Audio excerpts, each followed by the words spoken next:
Episode 1: The Birth of the Nine Realms.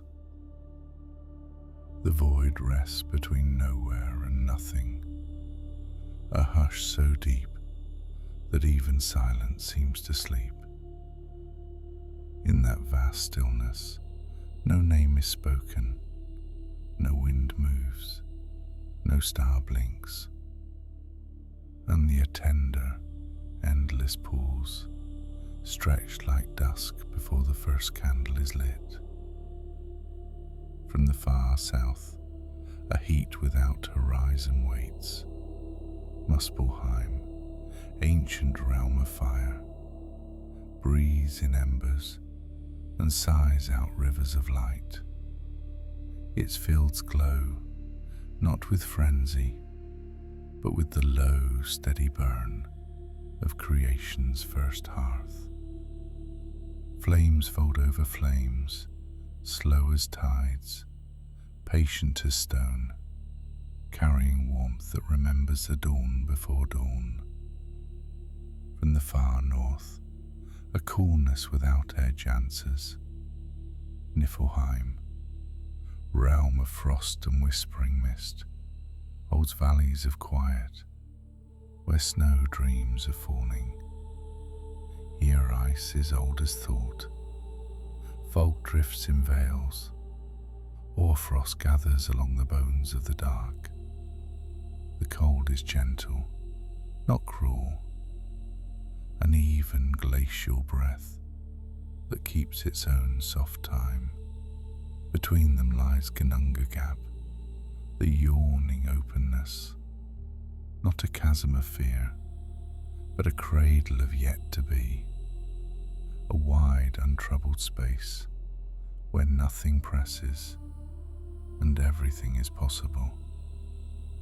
Fire waits, ice waits, the gap, listening, waits with them. In Muspelheim, sparks lift like slow-moving stars and settle again, each one keeping a small memory of warmth. Molten currents drift, not rushing, just turning and turning, as if the realm is thinking about light and learning how to hold it. In Niflheim, mists wander over sleeping glaciers. Snow settles into long, white vows of silence. The realm considers stillness and knows it well. It knows the sound of quiet and the shape of rest. The waiting is not impatience. It is a calm procession of moments, a procession that arrives, finally, at the center of the gap, there where no foot has ever fallen and no wing has ever passed. Heat and cold lean toward one another, slow as winter thaw, sure as morning. Warm breath meets frost. A low shimmering begins, delicate as a first chord, held by steady hands. From the meeting of warmth and chill, a single drop forms, clear as a newborn bell, bright as a promise. It hangs in the air of the gap, unafraid, and all that is not yet born turns its face toward it.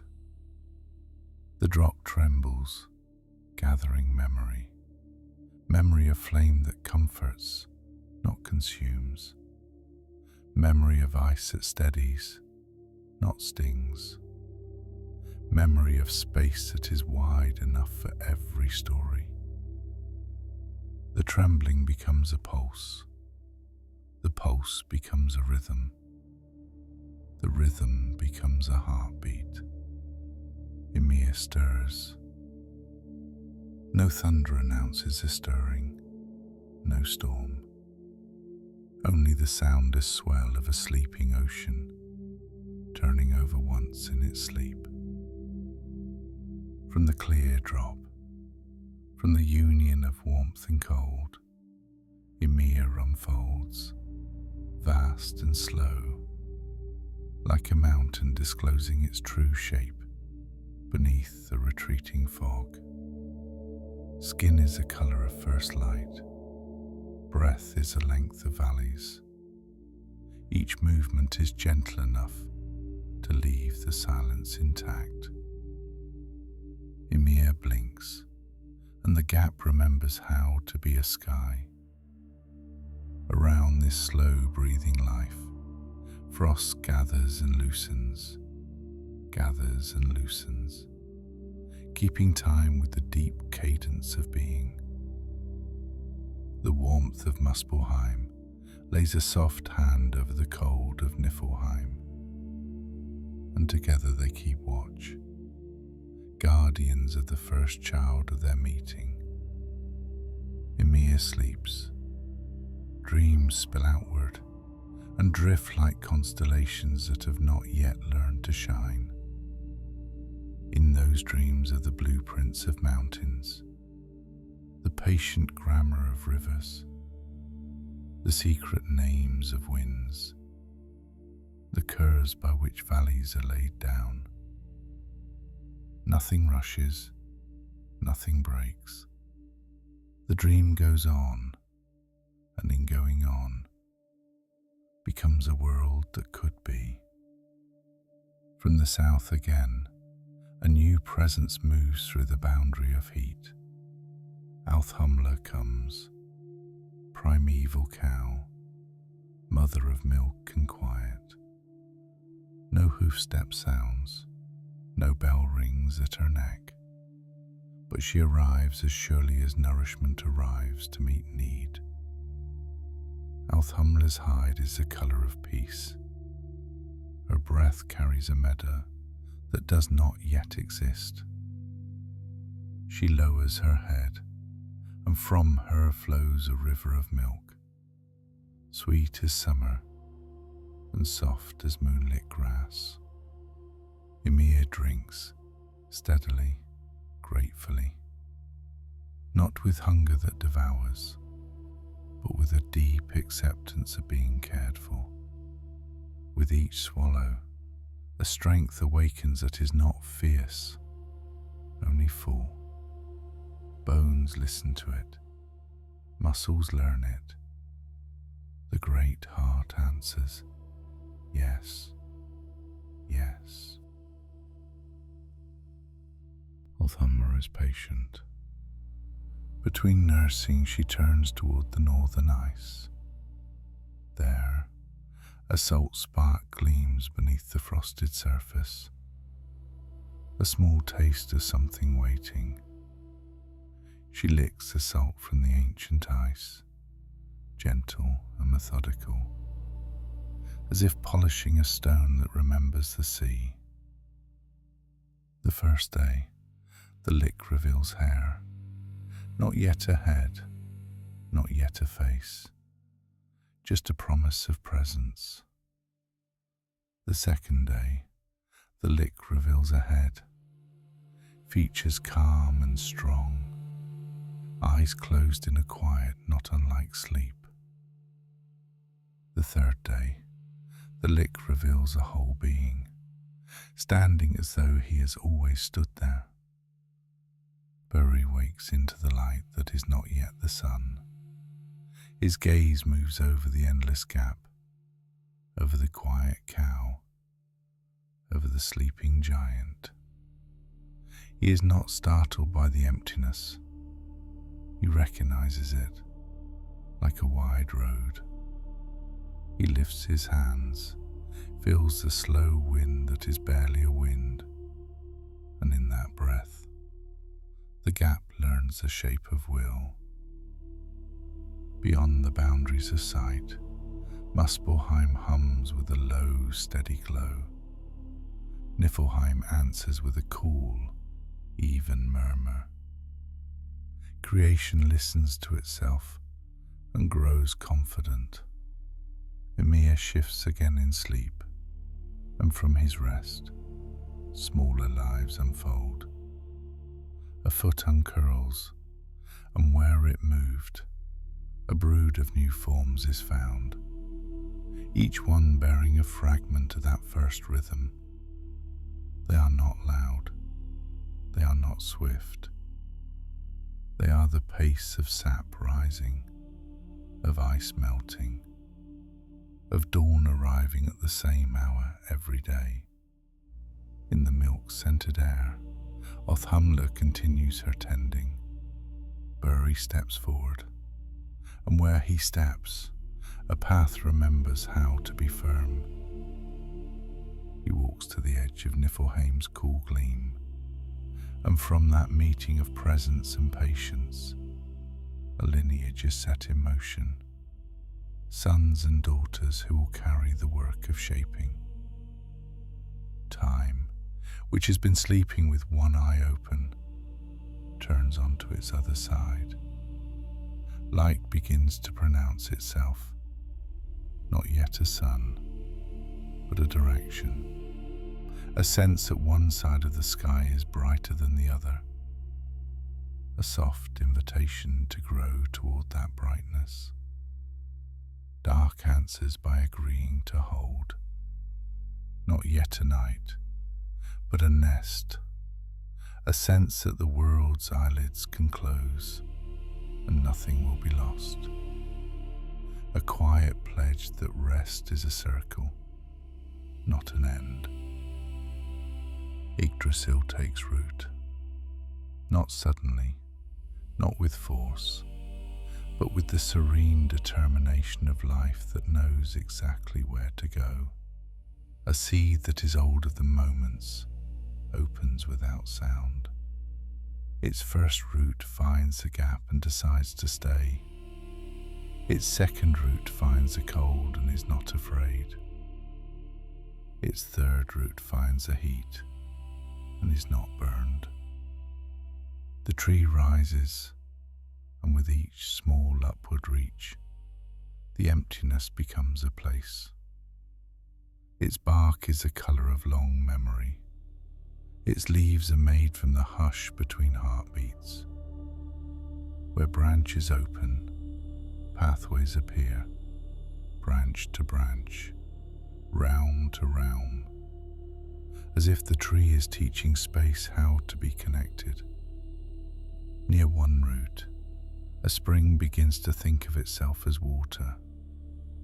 It gathers into a clear pool, a seeing place. It will be called Memis Bruna, a well of wisdom that listens more than it speaks. Another root touches a cold and finds a well that keeps fate. The Bruna stirs. The Norns will come. The third root leans toward the warm and finds a well that remembers beginnings. A Ymir hums like a low drum, heard from far off.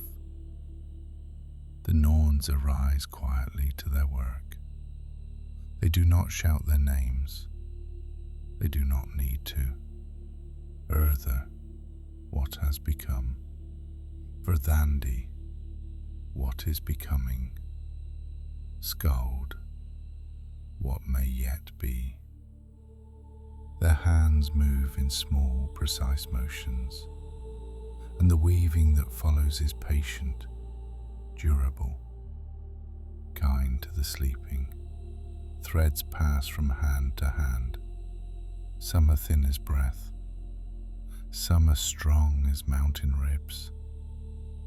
Each thread finds its place without argument. When a strand tangles, the palm smooths it. When a strand frays, a fingertip blesses it into quiet coherence.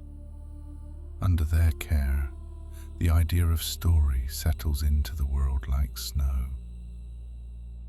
A story is not a command, it is a path. A story is not a chain, it is a riverbed. What flows within it will choose its own pace. The tree leans a little, as all living things do. The Norns ladle water from the well of fate and pour it over the roots. Where the water touches bark, the the surface shines, and the shine becomes strength. Where the water touches soil, the soil agrees to hold. Nothing is wasted, nothing hurries. Time opens another eye. Beneath the tree's broad shade, the first realm grows clear. Asgard, high and bright, the seat of open sky and wide attention. Its halls are not yet built, yet their outlines rest in the air like sketches of light. Calm arches, hearth places where council will be warm, doors that will open to receive messengers who walk without fear. Across the trunk's great measure, another realm begins to gather. Vanaheim, of deep water and good harvest, of exchange that enriches both hands. Its fields are promised, not planted. Its rivers remember fish they have not yet carried. It hums with a trust in cycles, the knowledge that what is given will return, changed and generous. Far below, within sturdy bark and generous root, a third realm settles. Jotunheim, wild and old, not wicked, not tame, a place of large thoughts and roaming weather, hills that keep counsel with the wind, stones that speak a slow language to those who can hear it. Alfheim brightens like pollen, drifting through beams of light. Svartalheim deepens like cool caves where hands learn the patience of craft. Nidavellir warms, a forge imagined by embers before hammers find them. Helheim gathers softly, a hush that promises every story will be held in full. Muspelheim continues to glow. Niflheim continues to breathe frost into beautiful shapes. And Midgard listens. Midgard is not yet made, but it is already listening. A wide ring that waits to cradle seas and shorelines. A temperate singing in the air. A readiness to welcome small fires under big skies. Buri watches, and from his watching comes lineage. Bor walks, and from his walking comes direction. Odin will open his eyes in due time, and with his brothers take up the quiet tools of shaping. For now the tools rest, measure, mercy, and attention. The first birds think of feathers and discover them.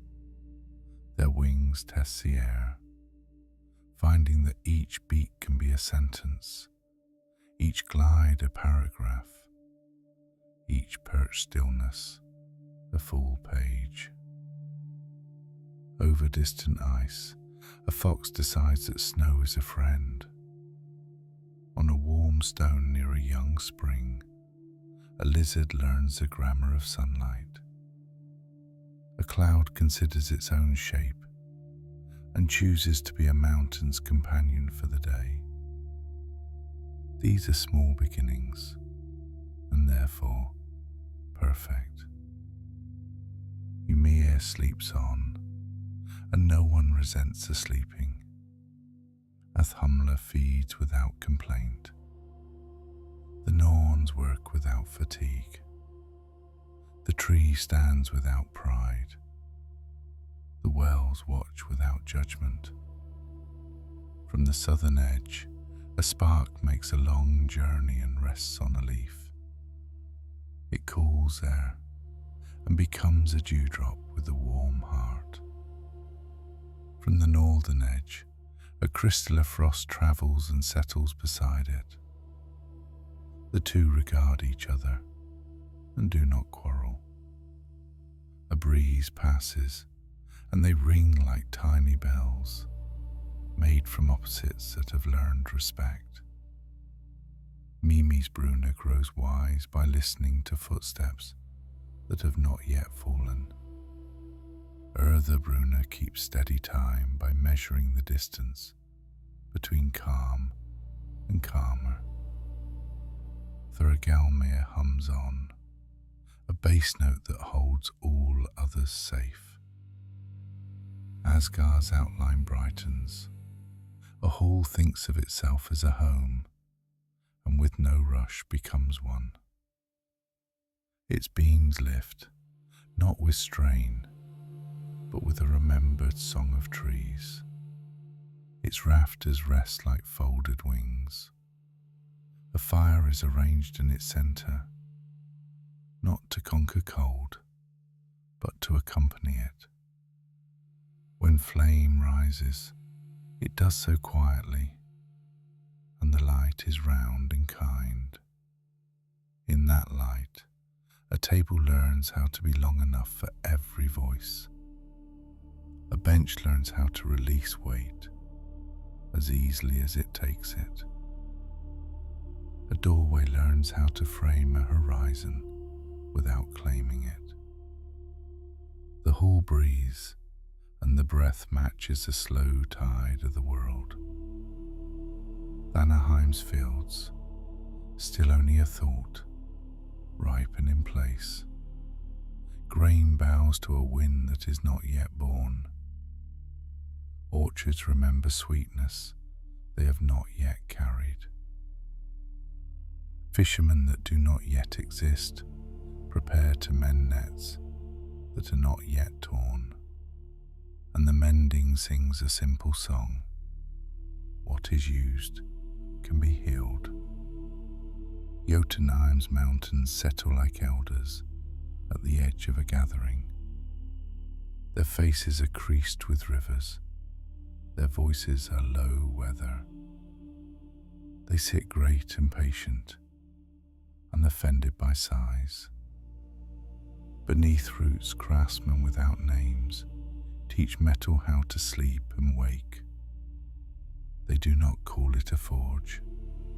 They call it a conversation.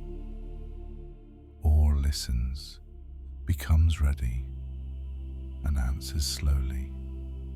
Yes. The answer is enough for now. Helheim listens with equal patience. It is not a threat. It is a promise that all stories will be kept in their whole length. Its gates do not slam. Its roads do not hurry. It is the keeper of completeness, and completeness is a kindness. The Norns pause not to rest, but to let the weave breathe. Urtha smooths the cloth of what has become. The Thandi sets her hand to what is becoming and finds it warm. Skuld feels for the edge of what may be and smiles. A small thing, a secret shared with the tree. Pause. Above, the crown of Yggdrasil opens like a quiet hand. Leaves gather light that is not yet a sun and pass it inward. Branches cradle the air. Birds find places that fit their songs. Squirrels, clever carriers, learn the trails that run along bark and whisper between worlds. Messages begin their long practice of going where they are needed. Beyond the crown, far over Muspelheim's glow and Niflheim's calm breath, space begins to practice stars. First a thought of brightness, then a tiny pulse. willingness to keep shining. A first star holds its light the way a mother holds a sleeping child, without strain, without question. As space practices light, Midgard begins to practice shape. Waves rise and agree to fall. Shorelines draft themselves in sand, and then draft themselves again. Mountains decide where to stand, and discover that standing can be a form of blessing. Forests are imagined, and saplings answer. Prairies rehearse wind. A river learns its first curve and falls in love with it. Somewhere, not yet a place but nearly, two trees stand close to a low dune, beside a mild sea. They do not know that they will be important. It is enough that they are alive and speaking quietly to the breeze. Buri lowers his head, listening to a music that has no instrument. He hears a room being made for those who will come later, those who will ask questions with their hands, those who will answer with their hearts. He is content with the order of it, warmth beside cold, space beside shape, patience beside power. The first fireflies decide to be brave. They try small lamps and find the night is friendly. A far fox laughs, not to mock, but because joy has discovered a voice. Snow on a silent slope collapses a little with a soft sigh, and the slope sleeps better for it. Ymir breathes, and the world rises and falls as lightly as a blanket over a resting chest. No harm is done, no haste is asked. In the folds of that breath, futures wait their turn, Odin's thought sharpening like a fine tool, Frigg's knowing deepening like a well, Balder's brightness preparing to walk the long kind road, Thor's thunder learning to keep company with laughter, Freya's hands learning to open, Freya's eyes learning to see beauty is a form of courage. Even Loki's spark learns to curl small and warm, like a coal that might warm bread as easily as it might light a beacon. But not yet. Now is the time before. Now is the time for careful beginnings, the fire that warms, for ice that steadies, the space that welcomes. The wells keep their vigil, the norms keep their weave, the tree keeps its promise. Muspelheim hums a lullaby, made from embers that remember snow. Niflheim sings a lullaby, made from snow that remembers embers. Between these songs, a harmony spreads through the gap, a low, even tone that neither end owns, and both ends bless. Asgard inhales, the hall frames grow strong. Vanaheim exhales, the fields lean gold. Jotunheim listens, the mountains lean in, curious and content. Midgard's ring brightens, not with glare but with readiness, the readiness of a table set before guests arrive, a riverbed ready before rain. The crown of Yggdrasil brushes the thought of stars again. This time the stars answer more clearly. Constellations begin to practice remembering. They rehearse the stories they will someday hold. Roots for sailors, comfort for wanderers, quiet company for anyone whose heart turns upward at night. Under the crown, a form steps into a clearing that has not yet been named. It blinks at a grass blade, lit by not yet sun.